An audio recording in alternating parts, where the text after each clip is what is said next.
Welcome back muli mga kaibigan sa bagong muling mga balita na ating mapapakinggan at mapapanood dito sa channel ng Bayan, ang Bayang Pinas. Dito, ating matutunghayan ang mga bagay na nangyayari sa ating bansa, partikular na umano sa loob na mismo ng gobyerno at lalong-lalo na dito sa kasalukuyang administrasyon. Ngunit bago ang lahat, kung bago ka pa lamang sa ating channel ay siguraduhin mong ikaw ay mag-subscribe, pindutin ang notification bell at syempre piliin na rin ang all upang lagi kang maging updated sa mga balitang bago, totoo at walang bias. Syempre mga kaibigan at kung mga ating mga solid viewers naman dyan ay maraming salamat naman po sa inyong walang sawang pagsuporta. At huwag din pong kalimutang magpakita ng suporta sa ating channel sa pamamagitan ng pag-like at pag-share sa ating mga videos. At syempre mga kaibigan, kung meron ka naman pong hinaing at opinyon, ang ating comment section ay bukas para sa inyong mga opinyon at mga hinaing at kung ano po ang nais nyong sabihin sa ating mga gobyerno upang mabasa na ito. Heto na nga mga kaibigan, atin nang panoorin at pakinggan ang balitang ito.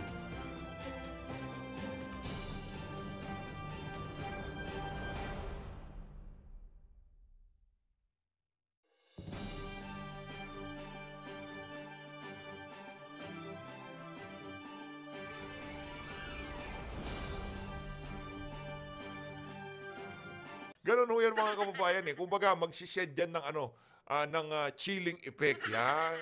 Chilling effect doon sa mga vlogger na nagsasalita sa mga congressman na to.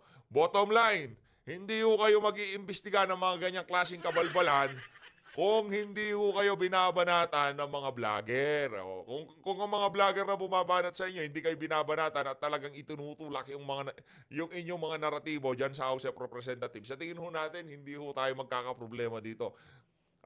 Pero ang nangyayari ho talagang bugbog sarado itong mga congressman na kagaya nitong si Ace Barbers sa social media. Kaya ngayon nag-iiyak na lang ho siya. Mamaya ho mga kababayan, actually napanood ko nga itong si Sir Banat nagawa niya na ng ng reaction video. Dapat kahapon pa ho natin titirahin ito itong kina Ma'am Ali Soto, no?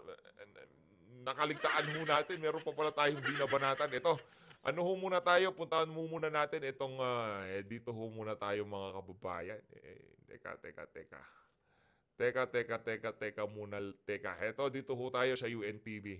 Konektado pa rin ho ito doon sa pinaplano ni Dan Fernandez at nitong si Robert Ace Barbers na mag-send ng takot sa mga vlogger para siguro iniisip nila para kumbaga wag na silang pag-usapan, wag na silang banatan dahil pagka nagkataon, ipapatawag sila diyan sa House of Representatives at ipapahiya sila diyan sa hearing na yan. Panoorin natin 'to mga kababayan. Komite sa Kamara ang magsasanib puwersa upang ilunsad ang investigasyon laban sa mga nagpakalat ng fake news at disinformation sa social media. Naku po. Pangungunahan ito ni House Committee on Public Order and Safety Chairperson ito na si Santa Rosa. Nakita ko na naman ang pagmumukha mo, Brad. Nakita ko na naman ang pagmumukha nitong si Dan. City Representative Dan Fernandez kasama ang House Committees on Public Information at Information and Communications Technology. Nakapagsagawa na ng closed-door meeting ang Trike Committee para sa briefing ng mga kinatawan ng social media platforms gaya ng TikTok. Araw ng Lunes, January 27. Sa susunod na linggo, nakatakdang magsimula ang unang public hearing ng TRICOM. Kasi kumbaga, yung mga binabayarang troll farm ni Tamba, yung mga binabayaran niyang vlogger, hindi ho makapalag sa mga DDS vlogger. So, in fairness naman sa kanila bago ho sila nagpatawag ng TRICOM, sandamukal ho munang mga vlogger ang hinarera nila at yun, nagtumbahan isa-isa. Wala ho kasing wala ho kasing makasabay kahit sa views. Wala ho makakasabay. Pagka ikaw DDS vlogger, taga-suporta ka ni Tatay Digong, parang pagka ikaw pinapaliwanag mo yung side na kung saan doon nakaayon ang prinsipyo ni dating Pangulong Rodrigo Duterte, ang mga manonood ang dali ho nilang intindihin. Yung mga ensaymada at Italianista vlogger, naku, napakarami ho nilang unlimited resources ho sila, pero wala naman hong nanonood sa kanila. Kaya ngayon, hindi ho nila nadaan sa santong dasalan, idadahan ho nila tayo sa santong paspasan. Mag-aano kumbaga, magtutuos-tuos tayo diyan sa hearing diyan sa House of Representatives. At ang pinakaunang nakatanggap ng imbitasyon diyan sa TRICOM na yan, walang iba kung hindi itong si Attorney Trixie Cruz Angeles. Ang dami yung iimbitahan. Abogado pa. Anak ng toko ah. Ang dami pwedeng, ang dami yung, hindi, I mean, yung si Attorney Google, ano kayang maipoporma niya dito kay Attorney Trix? Anong tatanong mo niya? Abogado yan. O, kalibel niyan itong si Attorney Perdito Pasio, baka abutin mo dyan, Brad. Tuloy. Ay, hindi yan. O, game. Kasi itong investigasyon na to kasi merong ifinal sa akin ng mga 60 mga mga House bills. And meron din privilege speech si Congressman Ace Barbers. At merong resolution na ifinal din. So kung titingnan mo, sama-sama siya. Hindi lang siya yung mga creation of mga content na talagang nagkakaroon ng false information na nadi-disseminate nila. But of course, yung digital literacy as well. Gusto natin Pag ba tinawag nating bold star yang si Dan Fernandez, ano ba yon? False information ba yon? Pagka tinawag ka ba namin Attorney Google, false information ba yon? Kasi nag-aabu-abogado ka, binabasa mo naman puro Google, di ba? O, kaya ka nabasagang Attorney Google. O, pagka tinawag ka naman bold star, false information ho ba yun? Di ba nag-bold naman dati kayo, nagtanggal kayo ng damit? Di ba? Nung gumagawa kayo ng pinikula. Yun lang naman ho ang pangbira sa inyo eh. O, yung mga kabululan nyo. O, di ba yun lang naman ang tinitira sa inyo? Ang problema kasi, kumbaga hindi nyo na masikmura yung ibinabatong katotohanan ng mga DDS vlogger. At ngayon, para mapatahimik, siguro yung mga iilan tatahimik dyan, pero tayo ho dito, dire-diretso lang ho tayo, ika nga, no? Dire-diretso lang ho tayo. Papasadahan ho natin yung gaganapin na hearing na yan, ihahatid ho natin sa ating mga kasama dito sa PH Update. At panigurado, kung doon sa Tuadcom, pinutakti kayo, dito, sigurado, kayo ang, kumbaga, kayo ang star sa February 4. Kayo ang bida dito sa PH Update. Yan si Dan Fernandez at itong si Robert Ace Barber. Sila ho ang bida sa February 4. karoon ng code of conduct ang ating mga social media platform users, no? Second, magkaroon ng disiplina, yung responsible use of these platforms, no? Just like the other tri-media, yung ating traditional media, kayo ay covered by the rules and regulations of the KBP. So dapat KBP. Loko-loko ka ba, ha? Binibida mo yung KBP. Majority sa mga ngayon, sa mga stasyon, di naman kasapi dyan sa KBP na yan. Ginawa hong gold standard yung KBP, pero karamihan ng mga malalaking stasyon, hindi naman hong kasapi dyan.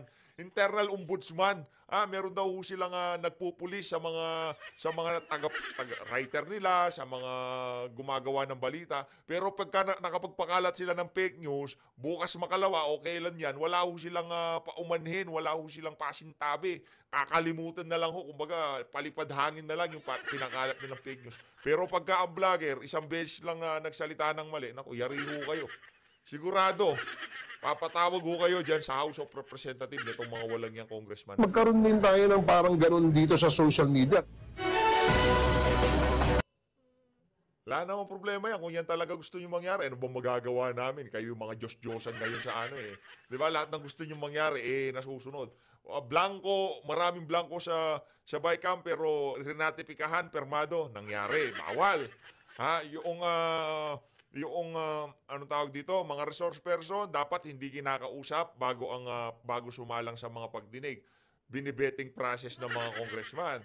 'Di ba? Yung pagko-contempt na dahil sinabi lang nila ang katotohanan, dapat sana hindi kinontempt, pero still contempt pa rin sila para para sa kanila, maturuan na leksyon, mapahirapan, o kung sa ano pa mang kadahilanan, mali ang ginawa nila yan kay Colonel Grijaldo. Ano pa?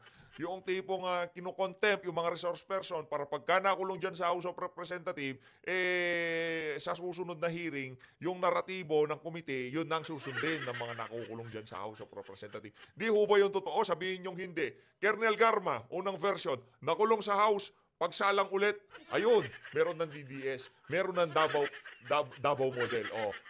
Fake news ho ba yun? Disinformation ho ba yun? Sinasabi lang, linalatag lang ho natin dito yung facts.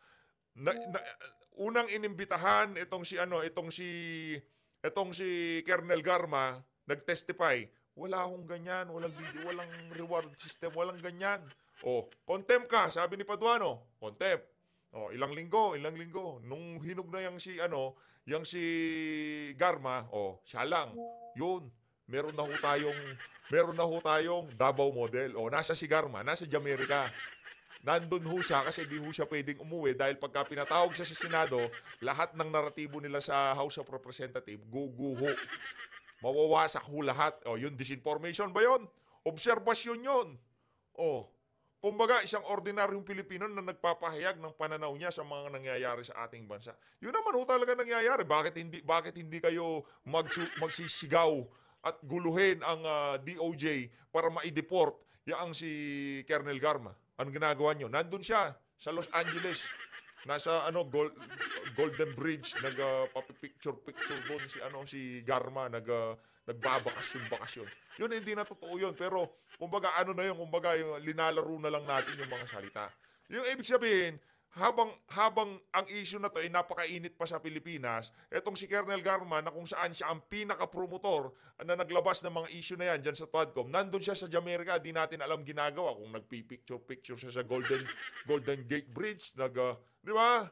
Oh, ngayon, kukwestiyonin nyo yung mga vlogger na nagsasalita kagaya ng pagpapahayag natin ngayon. Mga julol ba kayo? Ito, kaya na ho tayo, kay barbers na ho tayo. Nagawan na ho ng reaction video to ng halos mga kasama natin gumagawa ng reaction video. Tayo na lang ho at pasensya na ho medyo mabagal ngayon si PH Update kasi medyo nabisi ho tayo kaninang umaga Aga ho nating nagising no? Ang dami ho nating inasikaso. Pero dito, papasadahan na ho natin ito. Dami rin nag-send sa atin ito. Game! Joint committee to look into yung mga fake news peddlers. No? Ika nga, yung nagpapakalat ng mga fake news. Alam nyo kasi, simula po nung naging uso itong social media, dumami na ang mga vloggers. No? At itong mga vloggers na ito, minsan ay nagiging political analyst, nagiging journalist. No? Dahil ganun yung kanilang sistema, mukhang walang nagko-control sa kanila. No? Ito pong panukalang ito ay... Gusto nyo ho ba kaming kontrolin? Doon pa lang sa pambungad na salbo nyo, walang nagko-control sa kanila. Huwag naman hong ganon. Congressman Ace, huwag naman hong ganon. Opening salbo nyo pa lang, yung tipong pagdidikta na yung gusto nyong mangyari, kontrolin. Ang social media, kumbaga malayang makapagpahayag ng saloobin, kumbaga yung kalayaan mo sa pagpapahayag, dyan ini-exercise. Pero pagka sinabi nyong kontrolin, hindi na malaya yun.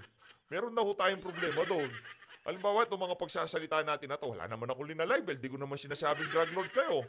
Hindi ho kayo drug lord. Baka sabihin nyo, hindi kayo drug lord. Diba? Hindi kayo involved dyan. Magalit ka Iyakin ka pa naman.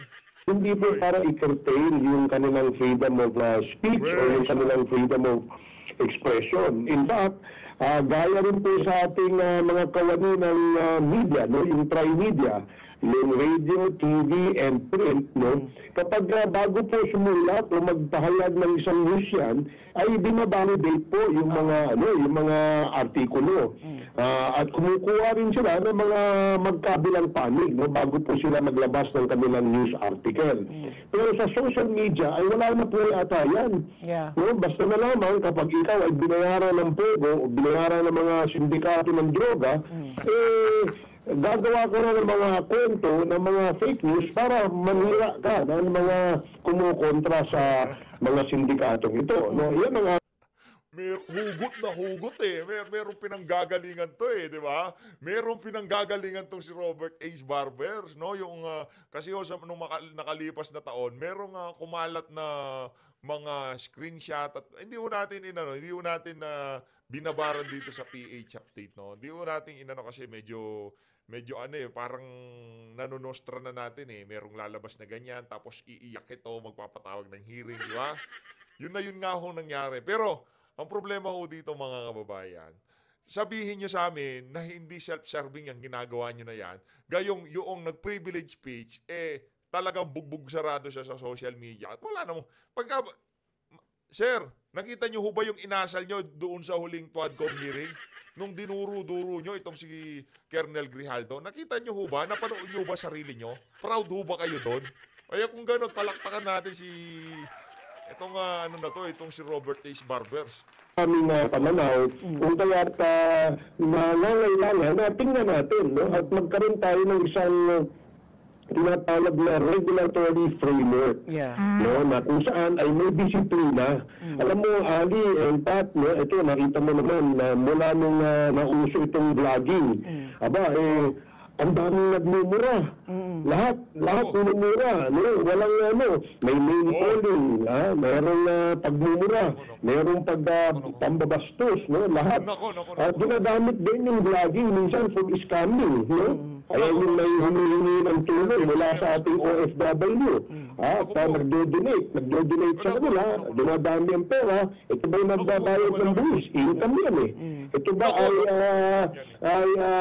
regulated? So, all these things ang dapat nating tingnan. Yan ang sinasabi natin. Talagang uumpisan ho niyan doon sa pagmumura. Walang problema sa pagmumura. Maglabas ho kayo ng batas na nakasaad bawal ang pagmumura. Pagka merong ganon, doon sa wag muna tayo pumunta sa social media. Sa na lang, sa loob ng bahay. Ako, yung ibang mga pamilya, di ba, parang ginagawa lang candy yung mura. Yung pag-express lang nila na sa loobin nila. Pero tayo ho talaga, kahit sa bahay, di ho tayo nagmumura. Hanggat maaari. Pero pagka sobrang napundi na ho tayo sa galit, kahit paano nyo pigilan, talagang lalabas yan. Kumbaga, kailangan mong ilabas yan. Pagka di mo lalabas yan, baka mabaliw ka eh. Kaya yung mga nagbabanal-banalan dyan sa House of Representatives na hindi nagmumura, baka ang tagal na hong gusto magmura ng mga yan, hindi ho nila na ilalabas. Kaya yan, nabubuwang na sila. Ano pang punto nito si Dan Fernandez? Ay, nitong si H. Barbers, kasi meron daw yung mga nag-i-scam. Mga kababayan, dito sa PH Update, ito. Teka lang. Yung mga nagpapakulay, again, yun ipinapakita natin para ma-appreciate yung ginagawang extra effort ng mga kasama natin dito sa PH Update. Magbigay ako kayo ng isang video na kung saan hinimok ko kayo na magpadala ni Singkong Duleng kay PH Update. Maglabas ko kayo ng isang video. Hindi ho natin gagawin yon. Sapat na ho ang nakukuha natin. Hindi ho. Kung ibigay sa atin, maraming salamat kasi pinapakita ho yung talagang ibang klaseng suporta yun eh. Kaya na-appreciate natin. Kailangan ba? Hindi na ho. Okay lang naman kahit wala. Pero kung gusto nyo talaga para mapakita nyo yung suporta nyo sa mga ginagawa natin, okay lang. Pero ni minsan, dito sa PH Update, di naman sa tinataas natin yung bangkito natin, hika nga. No? Hindi ho tayo nanghingi ng limos o ng sulisit dito sa PH Update ni isang beses. Di ho natin gagawin yan. Kung gusto nyo, okay lang. Wala naman, di ko ho kayo pipigilan. Yung tao sa puso nyo. Kasi sapat na ho tayo. Okay na ho si PH Update. Diba? Okay na ho tayo. Kaya pagka mayroong nagbibigay, sobrang na-overwhelm ho tayo. Kahit na 20 yen lang yan, 100 yen lang yan, 50 pesos lang yan. Isa-shoutout ko ho lahat yan. Kasi yung extra effort ng kakapindot, iba ho yun. Iba ho yung like, subscribe, iba ho yun eh. Kaya isang pindot lang yan. Pero kasi nagpapakulay din ho tayo sa mga iba nating mga kasama. Magpipindot ka pa, magbe-verification ka pa. Yung mga proseso lang na yon, talagang ibang suporta na ho yung pinapakita nyo sa mga content creator. Pagka ganun ginagawa nyo. Hindi okay na ho. Okay lang ho tayo dito. Okay lang ho tayo dito, especially sa mga OFW. Ipunin nyo ho yan, pero kung gusto nyo talaga, magagawa natin, di ba? Okay lang ho sa PH update. Tuloy. Taliwas doon sa sinasabi ng mga vloggers na kumukontra dito at sinasabi Alam ko na, ngayon naiintindihan ko na kung bakit ang daming gumawa ng reaction video dito sa interview na to ni Dan Fernandez dito sa ASPN. Dito kay Mama Ali Soto. Ano ho yan? Diyan sa DCWB dati. Kasama ho niya itong si D. Kung kayo tatantanan. Yan si Sir Mike Enriquez. Silang magkakasama. Yaang si Joel Reyes-Ubel. Yaang si ito yung mga matatanda, alam nila yan yung programa sa DCWB. Si Jason sa Joel Reyes-Ubel at yang si Ma'am Ali Soto. Yung mga ano diyan, mga bata-bata, di nyo na naabutan yun. O yung mga nakaabot, i-comment nyo sa baba. Maganda yun, talakayan nila dati nung panahon ni Tatay. pinipigilan daw po natin yung constitutional guarantee of freedom of speech and expression. Okay. So Kong, paano nyo naman nalaman na mga organized vloggers, yun po kasi yung sinasabi, no? Organized vloggers ito at mga bayaran. How did you come to that conclusion? Well, alam mo, Ali, ito, siguro, makikita mo na napakasipag nito mag-produce ng mga content, no? At itong mga content na to, they make sure na malaki yung viewerships o yung engagement na sinasabi. Bakit? Kasi meron po bayad ito, no? Nanomonetize po nila ito na itong mga views nito, itong mga shares and likes na ito. But more than that, no? Alam mo, yung mga masipag na nirang puri, mag-create ng fake news, hindi naman siguro gagawa ng ganyan yan na walang nagbabayad at walang nabuutos dyan. No? As simple as that, no? We can determine and find out ano ba yan. No? Sa amin kasi paniwala, simula nung example lamang ito, no? Sa Quadcom, no? Ayun, umamin ka din. Yun naman talaga ang yan naman talaga ang pakay. Dahil yung kredibilidad nung pinakaiingat-ingatan mong Tuadcom, nawasak ko eh. Kasi in-expose ng mga vlogger yung mga kabalbalan na mga pinagagawa nyo. Pinapahiya nyo yung mga resource person. Kasi nungalingan ba yon? Pinipiga nyo? Kinukontempt nyo? Nang walang karampatang mga dahilan para i-contempt yung mga na yan?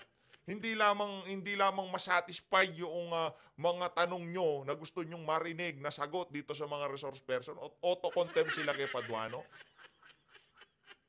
My goodness. Sir, ayusin ho natin. Walang humpay, no? Yung kanilang paninira sa mga kasamahan ng membro nitong Quad Committee ito. In fact, pinalalabas pa nga nila na walang credibilidad itong ating Ang tanong, meron ba? Meron bang kredibilidad? Ito, hindi na ako sasagot dito. Mga kababayan na ho natin dito sa PH Update. Garma, walang Davao model, walang reward system. Contempt, pagbalik sa House of Representatives, dyan sa Tuadcom, yun, meron ng Davao model, meron pang reward system. Credibility, my goodness. Huwag ganon. Lukuhan na naman yan eh. Colonel Grijaldo, bago sumalang, ibe-betting process, sino magbe-betting process? Hindi mga abogado, hindi kung sino-sino. 2 congressman na co-chair ni Robert H. Barbers dyan sa Tuadcom. Credibility, my goodness. Huwag ganon. Bulahan na naman eh. Siguro yung mga kasama nyo dyan, pwede kayo magbulahan. Pero yung mga nag-i-interview sa inyo dyan, hindi nyo mabubola yung mga yan. Congressman H. Ginagawang pagdinig sa ating Quad Committee. So, I think, because of that, no, nagkaroon kami ng paniwala na meron talagang nagpupondo rito at hindi kami nagdududa na ang nagpupondo rito ay mga sindikato ng droga at sindikato dyan sa loob ng Pogo. No? Kaya nga Pogo Money. Pogo Money. Hirap, no, Brad? Hirap, no? Hirap pag kukunik-konektahan yung mga tuldok, ika nga. Hirap po, no? Pogo, pinag-uusapan nila, yung drug, Pogo. So, itong mga vlogger, para talagang mabanatan natin, i-connecta natin dito sa iniimbestigahan natin. Wag ho puro laway kasi. labasan niyo ho kami ng listahan kung sino-sinong mga vlogger ang tumatanggap ng payola, pera diyan sa pogo na yan at diyan sa illegal na droga na yan. Huwag ho puro laway. Ang problema kasi pagka sinabi nyo, gusto nyo kaagad-kaagad yun ang tatanggaping katotohanan ng ating mga kababayan. Di ho ganun gumagana ang mundo. Hindi ho ganun. Pagka nagsalita kayo, latagan nyo kami ng resibo para maniwala kami sa inyo. Pero babanat kayo ng ganyan, tapos ni isang resibo, wala kayong pinapakita. Aba, may problema ho tayo dyan. Diba? Hindi porket congressman kayo, lahat na lalabas sa bunganga nyo, katotohanan na lahat yan. Na nagpupondo ganito, nabibigyan si ganito, kinukuha ni ganyan. Labasan nyo ho kami ng matrix, labasan nyo ho kami ng listahan, labasan nyo ho kami kung magkano binibigay kada buwan. Para sigurado. Para maayos. Anong gagawin nyo kay Atty. Trixie dyan? Ito na tatanong tayo, i-contempt nyo? Tapos tatakutin nyo? Pag nakakulong na dyan sa House of Representatives, naku, good luck na lang sa inyo. Money at saka drug money ang binabayad dyan sa mga masisipag na mga vloggers na yan. Talagang ano ho siya, yung tipong gigil na gigil at talagang ano ho siya. Ang tawag dito? Sigurado na ho siya sa kanyang mga sinasabi na ganyan talaga ang nangyari. Kaya masisipag yung mga yan. Galing sa ano yung perang pinambabayad sa ganyan. Ewan ko lang kung naniniwala kayo dito kay Ace Barbers. Kaya ngayon wala nang ano to. Magpapahinga na daw to eh. Kung magpapahinga ho kayo, tagal-tagalan nyo na ha. Kung magpapahinga kayo, lubus-lubusin nyo. Kung kagaya nyo rin lang naman ho ang magiging leader namin dito sa Pilipinas, wag na lang ho. Kawawa siyang bayan ng Pilipino sa mga congressman na kagaya nitong si Robert Ace Barbers. Pseudo-journalist at saka mga pseudo-political analyst. Oo. So kung Ace, this is Teka ha, yan ha. Kaya kailangan inaano natin yan, linilinaw ho natin yan. Hindi ho tayo political analyst, hindi ho tayo kung ano pa man ha. Tayo ho isang ordinaryong Pilipino na naglalatag ng punto de vista ng isang ordinaryong Pilipino. Wala ho yan. Kumbaga, hindi ho tayo nag-aanalisa. Tinitingnan lang natin. At kung ano yung mga nasabi natin, kunyari, itong si Boy Google, Atty. Google, puro Google lang naman yan. Itong si Robert Ace Barbers, napakaiyakin naman si Ace. No? Konting banat lang sa social media, nag-aatungal na sa di ba? Nag-iiyak na, di ba? Ganun lang naman ho tayo. Wala akong analyst dito. Kung gusto yung malalimang pag-aanalisa, punta ho kayo diyan kay Ma'am Joey. Punta kayo kay sino bang malaliman dito? Ma'am Sastrogando Sasot and the rest. Ano ho yung mga yan? Hindi, meron pa. Yung third floor, malalim din bumanat yung mga yan And the rest, ano na lang ho yan, mga ordinaryong Pilipino naglalabas ng kanilang mga ordinaryong saloobin, ika nga. Walang extra special dito, kahit kayo ho, kaya nyo gawin ito. Sis Patpi, how do you plan to run after them? Kasi mga trolls nga ito So, syempre, they have fictitious names, their IP addresses are going to be difficult to trace. Ano yung mga hakbang? Hindi. Ito, para maliwanag lang, we are not running after them. Okay. What we simply want to happen ay magkaroon ng isang disiplina o regulatory framework. Gaya ng sa inyo sa media, meron kayong KBP. Diba? Hindi kayo pwede magmura, hindi kayo pwede magpedal ng fake news, otherwise you will be sanctioned by the KBP. KBP, kapisanan ng mga... Diba? Gusto ko niya magkaroon ng centralized na na organisasyon na kung saan hawak kumbaga magpupulis dito sa mga vlogger na to. Wag na natin tawagin social media to. Lahat na lang na magpo-post, lahat na lang ordinaryong Pilipino na maglalabas ng saloobin, kailangan muna namin kumuha ng accreditation diyan sa gusto nyong gawin na yan. Hindi na ho magiging free-flowing ang idea, ang opinion, ang komentary sa social media. Pagka ganyan ang gusto nyo mangyari, malabo ho yan. Kailangan muna bago ka magsalita sa social media, meron kang, kunyari, si Tatay Digong, magbablog na siya. Tapos doon sa panuntunan, bawal magmura. Hindi na pwede magmura sa vlogging. Hindi naman ho pwede yun.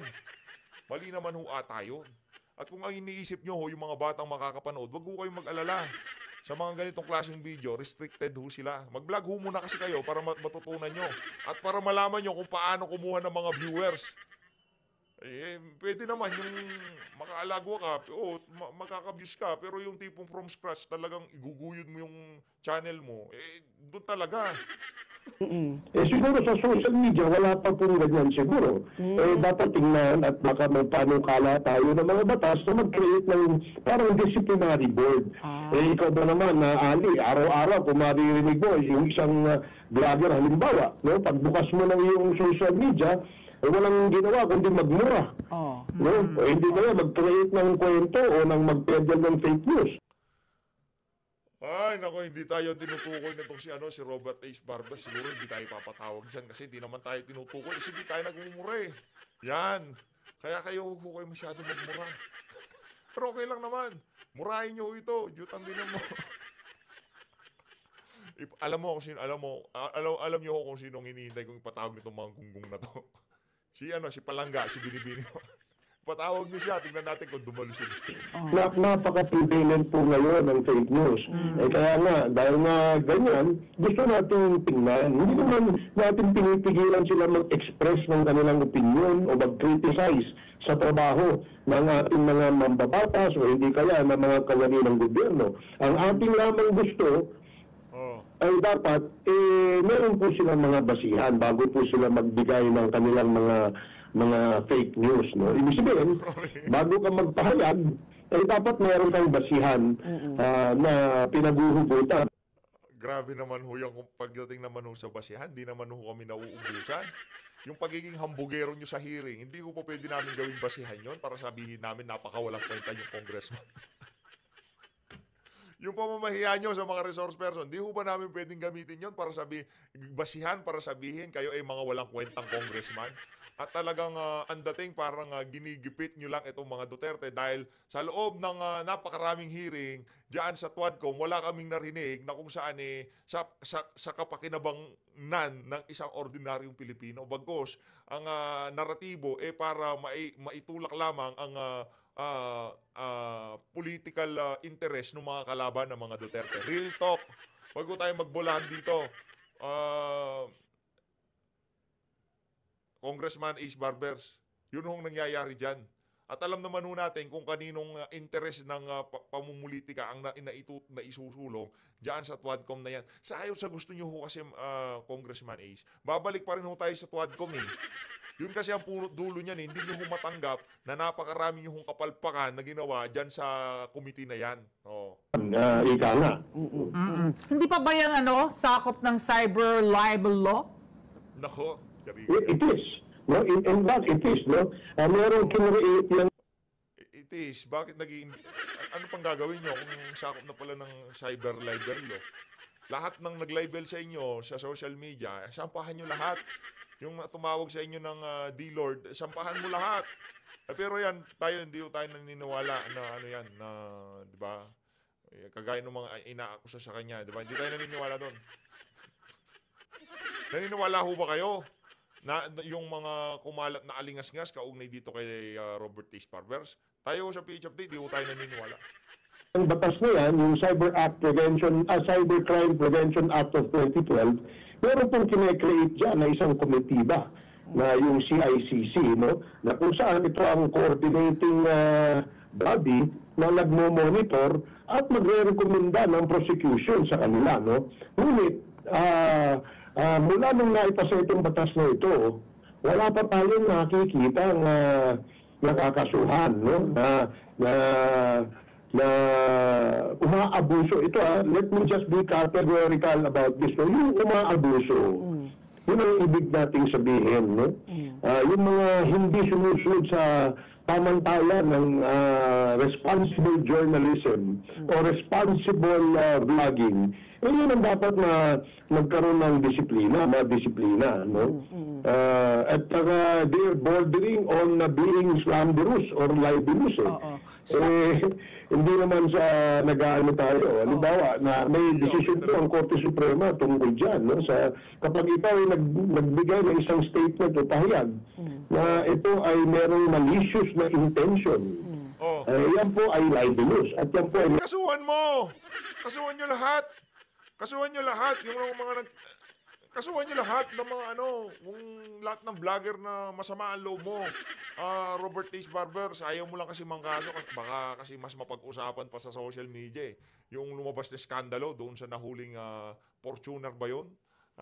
Ngayon ikinakabit ang pangalan nitong si Ace Barbers doon sa nahuli na yun. Di na ho natin babanggitin, baka tayo pa magbiskitan itong unggoy na to. No? Ngayon mga kababayan, yun ang gusto nilang mangyari. Eto, simple lang naman ho yan, nagpapakapagod pa kayo, sasayangin nyo pa pera ng ating mga kababayan dyan sa hearing na yan. Sampahan nyo na lang ho ng kaso. Diba? Lahat ng bumira doon sa issue na yon, kung libelous, paano kung nagtatanong lang? Tapos nakita lang yung news article, tapos binasa lang sa vlog. Pagpapakalat ba yun ng fake news? Hindi nagtatanong lang pagka ba tinanong ko, itong si Dan Fernandez, dati siyang bold star, magagalit na siya kagad. Pagka tinanong ho ba natin itong si Robert Taze Barbers na kaano-ano nyo ba yung may-ari ng Fortuner, di ba? Libelous na ho ba kagad yun? Ang hirap, no? Pagka nabibira na ho sila, talagang lahat ng leeway nasa kanila ho. Pero doon sa mga kababayan ho natin na nagpapahayag lamang ng saloobin nila, wala hong leeway. Talagang bibirahin ka ng mga kongres. May pananagutan sa ating mga batas. So Kong Ace, just to clarify, itong TRICOM, are you going to convene so that you can put regulations in place parang in aid of legislation to? So, just an example, yung KBP, lalawakin ninyo na parang kung ikaw ay you're pretending to be a journalist in cyberspace, you will be kumbaga, you will fall under this purview. It will be under this, kumbaga, these are your parameters only. Parang ganon. That is what you want to achieve by Yes, buti na lang. Hindi ho natin kiniklaim na journalist tayo o kung ano pa man, di ba? Yes. Hindi kami kasali dyan. organizing a tri-committee. Tama, Pat. No? At more than that, syempre, magkaroon tayo ng disiplina sa airspace, o sa airways, whatever they want to call this, no? Kasi nga, gusto ba natin na ang ating mga anak ay nakakarinig ng mga pagmumura, pambabastos nitong mga vloggers na ito? Diba? Alam niyo naman. Wala ho talagang alam tong mama na to. No? Wala hong alam. Halatang lang sila, maboka, pabida, sa social media. Ganyan lang ho yung si Robert Taze Barbers. Magtanong ho muna kayo yung mga ensaymada Italianista vlogger, tanungin nyo kung merong nakakapanood na bata doon sa mga video nila. Sa atin naman tayo family friendly yung channel natin Di ba? Kahit na manood ng bata, okay lang kasi walang nagmumura. Pero meron lang balagbagan. Wag pa rin. Pangit, no? Kasi bata hindi naman nila naiintindihan. Gusto lang ng mga bata kasi pagka sa video natin, yung 25 years old, nagtagal yan ng mga 1 minute, swerte na ho tayo. Ang gusto ng mga bata, yan, yung laro-laro, yung games, yun ang gusto nila. Anong gagawin nila dito? Kahit na anong murang gawin mo, kahit anong ipaksa mo kung bata manonood, wala akong pakialam yung mga bata na gusto lang maglaro na maglaro. Na lahat po ng mga vloggers mga bata ngayon meron pong access, no? Sa social media. Hindi naman pwede. Ito nga wala na siguro ng sitwasyon dahil may nananawagan pa na magtagulo ang ating bansa. May nananawagan na magkaroon ng kudeta. May nananawagan na okay lang kung manawagan ka ng mag-resign. O hindi kaya, ikaw ay may walang alam dyan, kaya ikaw ay bumaba o something like that. Pero kung mananawagan ka ng kabuluhan, teka muna, meron po tayong batas dyan. So, susundatan ko lang yan, Kong Ace. Magsasara na po, you only have until June. Tapos magre-recess na kayo in a few weeks. Paano ito? So, sa next na lang, sa 20th Congress, makakahabol ba ito?